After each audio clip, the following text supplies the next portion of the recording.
Assalamualaikum warahmatullahi wabarakatuh. Apa kabar teman-teman semua? Semoga sehat selalu dimanapun berada. Selamat datang di konten saya, Media Saputra 24. Di konten kali ini saya akan membahas tentang bagaimana cara mencetak murai batu pastol supaya fighter, supaya kelihatan dia sudah mulai pengen tarung-tarung saja. Yuk simak videonya sampai selesai supaya tidak gagal paham.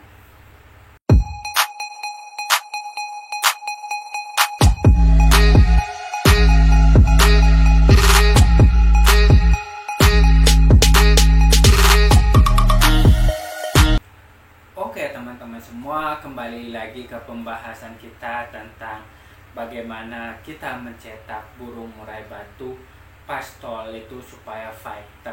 Nah, di sini kan memang banyak teman-teman semua di arena-arena gantangan, mau latber, latpres maupun nasional sekarang itu sudah membuka yang murai batu muda, murai batu pastol. Itu banyak yang udah membuka kelas-kelas ya seperti itu karena banyak peminat-peminatnya juga yang burung-burung murai batu pastol ini pengen digantangkan. Makanya di sini banyak yang sudah buka teman-teman semua. Nah, di sini bagaimana cara mencetaknya supaya dia kelihatan bakatnya, dia sudah fighter. Nah, yang pertama teman-teman semua, yang pertama itu terah.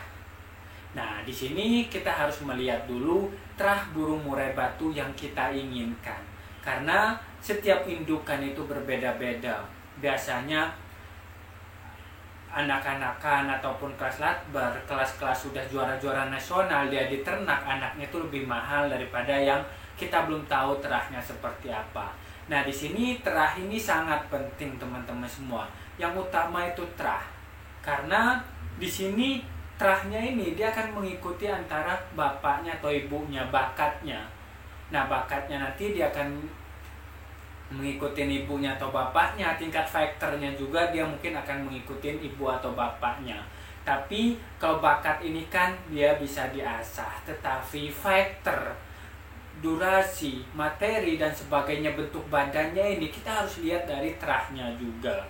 Nah, contoh seperti kayak manusia teman-teman semua, pasti kalau misalkan anaknya orang ini pasti agak-agak mirip ya mukanya, agak-agak mirip sifatnya dan sebagainya. Seperti itu karena terah ini sering mengikuti.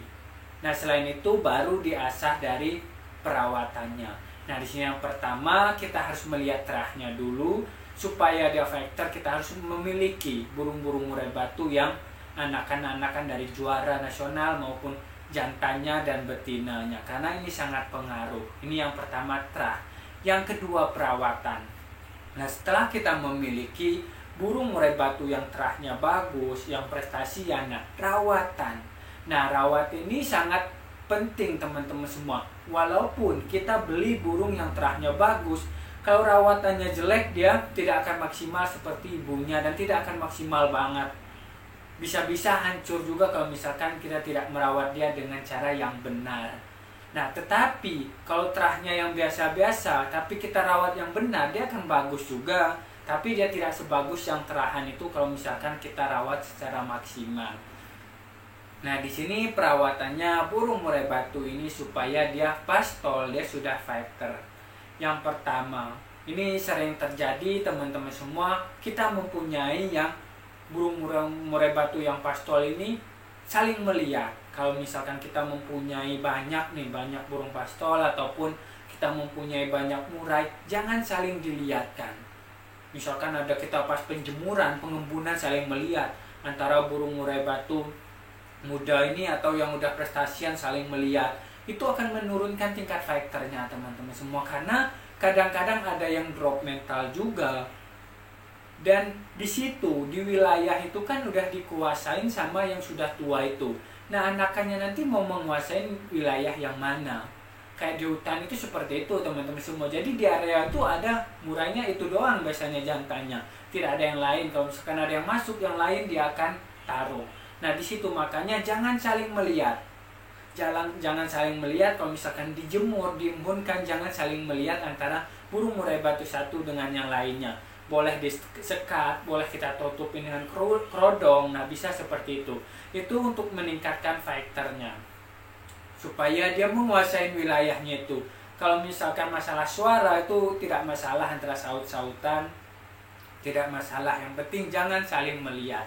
Yang kedua, rawatan dari pakannya. Nah, pakan ini sangat penting untuk mencetak burung-burung murai batu yang fighter. Terus supaya fighternya itu bagus dan digantangan nanti setelah dia lepas trotol bagus. Nah, di sini rawatannya ini sangat penting, pakan. Nah, terutama pakan. Nah, pakan ini yang pertama kita harus berikan yang sesuai asupannya. Kita jor saja, kita banyakkan.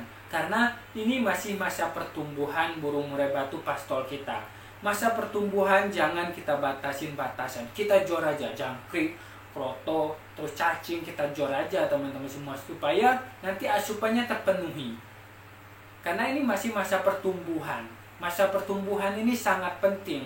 Karena pernah saya bahas di konten saya sebelumnya, dan pernah saya bilang, burung murai batu pastol ini kita harus tahu arahnya mau kemana. Karena 80% kita yang mencetak ini burung murai batu yang pastol ini.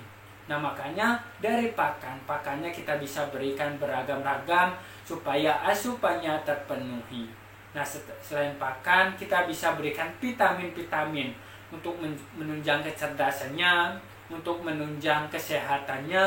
Nah, kalau misalkan untuk menunjang kecerdasannya, biasanya saya berikan minyak ikan. Nah, minyak ikan ini supaya dia cerdas, teman-teman semua. Supaya dia cerdas karena minyak ikan ini mengandung DHA yang tinggi. Nanti dia cepat mengingat masteran, kita masterin, nanti dia cepat mengingat apa berikan. Kalau misalkan kita berikan DHA dan tambahan supaya dia cerdas. Nah, selain itu teman-teman semua, itu kan udah dari terah.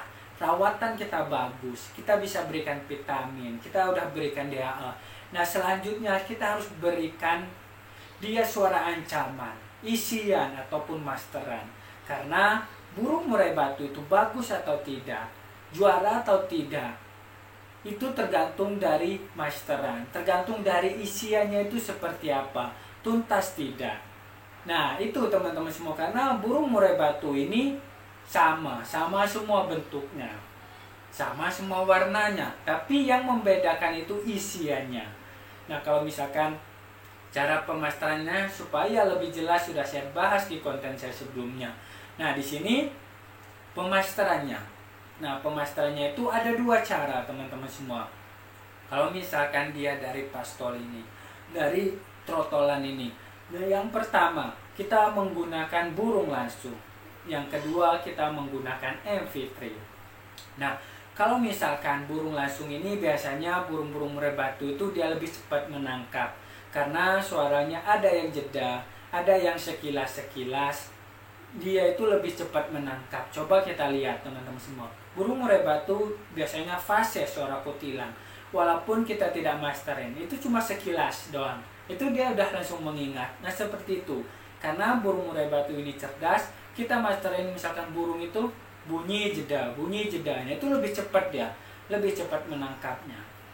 Tetapi kalau misalkan kita tidak mempunyai burung masteran, kita hanya mempunyai burung murai batu satu ini teman-teman semua, kita bisa menggunakan MV3.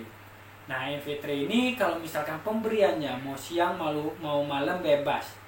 Yang terpenting kan ini kan dia biasanya MP3 itu ya, kalau misalkan kita beli musik box itu dia tidak ada jedanya kadang-kadang ya. Kalau misalkan tidak ada jedanya, kita bisa berikan yang suaranya itu samar-samar. Nah, suaranya itu tidak terlalu keras, karena kalau terlalu keras dia akan menekan dia juga. Nanti dia malah pusing teman-teman semua, dia pusing. Dia pengennya tarung aja karena sifat faktornya bagus tadi kita rawat. Nanti dia tidak akan masuk yang kita masterin kalau misalkan terlalu kencang. Nah, ini kalau misalkan terlalu kencang dia bingung nanti. Wah, ini suara burung apa suara diesel terus menerus, terus kencang. Makanya kita bisa berikan suaranya yang samar-samar saja. Sama-sama yang penting kedengaran sama dia. Nah, di sini teman-teman semua cara mencetak burung murai batu pastol kita supaya fighter, supaya tampilnya bagus nanti itu. Karena yang pernah saya bilang, burung murai batu ternakan ini 80% itu rawatan kita, karena kita misalkan ambil dari umur 7 hari ataupun 8 hari. Nah, itu kan dia tidak tahu apa-apa. Makanya di situ kita harus mencetak dia. Asupannya kita harus terpenuhi, terus dia kesehatannya, vitaminnya, DHA-nya ini harus benar-benar bagus supaya dia nanti tampil mewah. Dan pemasterannya itu lebih gampang kalau misalkan tingkat kecerdasannya tinggi. Oke teman-teman semua, itu aja pembahasan kita tentang yang mencetak ya burung-burung murai batu pastol ini. Karena kita pengen burung kita ini tampil ikan tangan stabil, maksimal, juara, dan bahkan pengen juara ke juara nasional ataupun kelas-kelas yang lebih tinggi. Nah di situ itu cara perawatannya kita harus benar-benar bagusin cara perawatannya supaya kita tidak menanggung-nanggung. Karena pas kecil ini teman-teman semua itu waktunya kita mencetak dia, waktunya kita memberikan benar-benar yang maksimal dia. Nah di situ teman-teman semua, itu yang kecil itu sangat instan. Kalau misalkan dia lagi trotolan, masih trotol itu yang saat-saatnya sangat bagus untuk mencetak dia. Makanya kita harus maksimalkan rawatan. Oke teman-teman semua, itu aja pembahasan kita. Terima kasih banyak sudah menonton sampai selesai. Yang baru bergabung silahkan subscribe, like, share. Dan jika ada yang mau tanyakan silahkan komen di dalam kolom komentar di bawah ini. Dan jangan lupa nyalakan tombol notifikasinya supaya tidak ketinggalan informasi-informasi pentingnya. Dan tonton video-video saya sebelumnya, tunggu konten-konten saya selanjutnya. Terima kasih banyak. Wassalamualaikum warahmatullahi wabarakatuh.